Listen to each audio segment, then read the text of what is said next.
As far as this order is concern, जो आपके हवाले से है उसमें कहा है कि अगर आइंदा ऐसा कुछ दोबारा हुआ तो फिर सिर्फ माफ़ी काबिल कबूल नहीं होगी, तो आप रिफ्रेन करेंगे, आप आइंदा मोहतात रहेंगे और जजेस के हवाले से इस तरह के अल्फाज या फिर प्रेस कॉन्फ्रेंसेस आप नहीं करेंगे? अब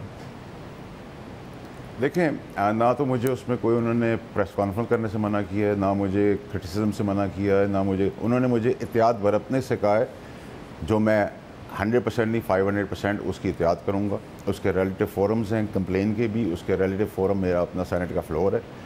for any good reason for Pakistan, any good thing for any one in Pakistan, तो ना मुझसे वो राइट लिया है ना मीडिया से वो राइट लिया है। जो बातें उन्होंने कही हैं वो बड़ी उन्होंने तंबी एक सही प्रॉपर रिस्पेक्टफुली डिग्निटी ग्रेस और डिसेंसी से की है, और उसका मैं हर हालत में उसको मैं लेके चलूँगा जैसे मैंने कहा है और मैंने क्लेम किया है। सही। इसके अलावा कुछ सियासी मामलात भी है। आज आपने देखा कि बजट जो है वो कौमी असम्बली से पास हो गया। अब जब पीपल्स पार्टी कुछ एतराज़ कर रही थी बजट के हवाले से, तो आपने ये बयान दिया था कि ये बजट पास होगा डंके की चोट पे होगा, और आज बिल्कुल ऐसा ही हुआ है। अब आप ज़रा बताइएगा कि ये पीपल्स पार्टी के जो सारे ग्रीवेंसेस थे, इश्यूज़ थे इस बजट के हवाले से, रिजॉल्व हो गए हैं? शहजाद साहब देखिए, मैंने पीपल्स पार्टी का तो एक अपना मौक़िफ़ है, वो पार्टी है, वो उनका अपना काम जाने, और बाकी पॉलिटिकल पार्टीज़ भी मैं उनको तो रिप्रेजेंट नहीं कर सकता, ना उनके बिहाफ पे कोई बात कर सकता हूँ। लेकिन मैंने कहा था डंके की चोट पे पास होगा, वो पास हो गया। मैंने आपको 2 साल से जो पेशन गोइयाँ कर रहा हूँ अल्हम्दुलिल्लाह वो भी डंके की चोट पे ठीक निकल रही हैं, जो आगे भी कर रहा हूँ वो भी डंके की चोट पे ठीक निकलेंगी। मैंने आपसे कहा था एक्सटेंडेड ऑपरेशन है, ये भी डंके की चोट पर होगा, फेडरल गवर्नमेंट से भी पास होगा, और पार्लियामेंट में कॉन्फ्रेंस पे लेने की ज़रूरत पड़ी तो वो भी हो जाएगा, वो भी होगा, और वो कोई नई चीज़ नहीं होने जा रही। तो जो अभी तक मैंने कहा है, और अगर आप मुझे इन स्पेसिफिक अगर पूछ रहे हैं कि किसी पॉलिटिकल पार्टी के ग्रीवेंसेस हुए हैं दूर, तो बिल्कुल दूर हुए हैं। फैसल साहब, जब आपने ये कहा था कि बजट पास हो जाएगा, तो आपको एतमाद था कि पीपल्स पार्टी के जो भी इश्यूज हैं हुकूमत यानी कि नून लीग वो रिजॉल्व कर देगी, या आपको ये लग रहा था कि मजबूरन इनको वोट देना ही पड़ेगा बजट पर? देखिए शहजाद साहब, क्योंकि आप मुझसे पॉलिटिकल सवाल करें तो मैं भी अब आपको थोड़ा सा पॉलिटिकल एहतियात के साथ जवाब ये दूंगा कि सियासी तजुर्बा मेरा कह रहा था कि जिन हालात से पाकिस्तान गुजर रहा है उसमें बजट डंके की चोट पे पास होगा। मतलब सियासी जमातें जो एतराज़ करिए वो भी they will be forced to vote for this budget. It is the forcing binding is Pakistan और उसके हालात फाइनेंशियल। सही। और आपने जैसे कहा कि काफ़ी सारी पेशन गोइयाँ मैं पहले भी कर चुका हूँ जो दुरुस्त साबित हुई, जैसे आपने पहले ही बता दिया था कि बल्ले का निशान नहीं होगा, तो आप मुझे ज़रा ये बताइएगा कि ये जो हुकूमत की 2/3 मेजॉरिटी है, आपके ख्याल में ये बरकरार रहेगी या नहीं रहेगी?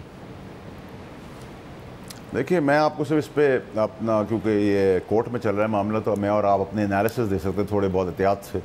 उसमें मैं ये ज़रूर कह सकता हूँ कि बहुत ज़ोरदार तरीके से PTI को मायूसी होगी।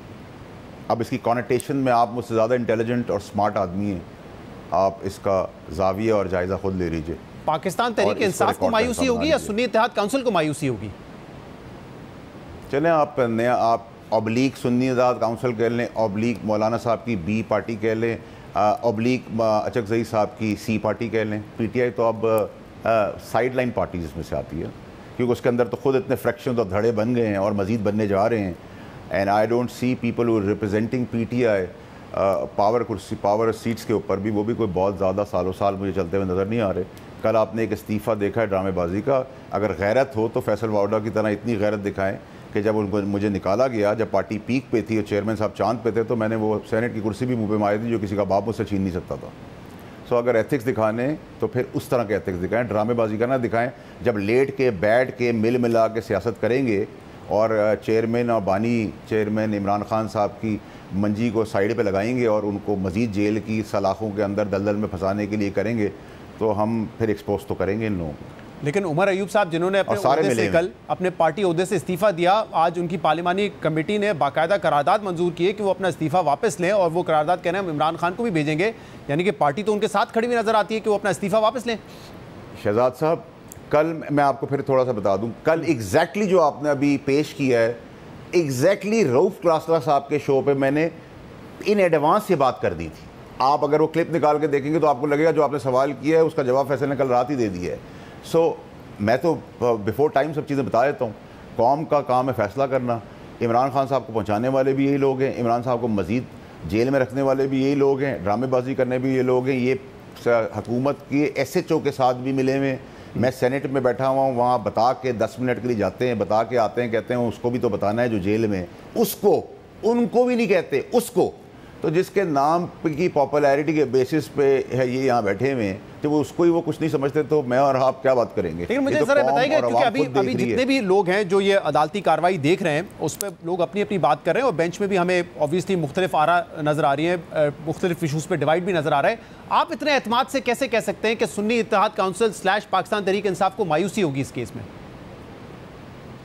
बिकॉज सर पॉलिटिकल एक्यूमेन कह लें, आर्टिकल 51 को जिस तरह मैं पढ़ रहा हूँ, जिस तरह आप पढ़ रहे हैं, मे बी हमारे ओपिनियंस डिफरेंट हो।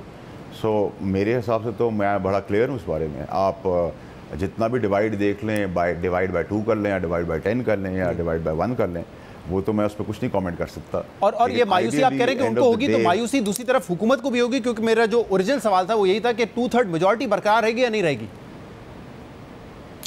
शहजाद साहब, क्योंकि ये मामला कोर्ट में है, तो मैंने आपको, स्पेशली आपको, इसलिए ये बात मायूसी की कर दी अपने छोटे से तजुर्बे के तहत, क्योंकि आप बहुत स्मार्ट आदमी हैं, बहुत इंटेलिजेंट आदमी हैं, और कॉनोटेशन को बहुत अच्छी तरह एक्सप्लेन कर लेते हैं, और आपकी याददाश्त भी बहुत अच्छी है। तो मेरा ख्याल है कि between the lines you can read.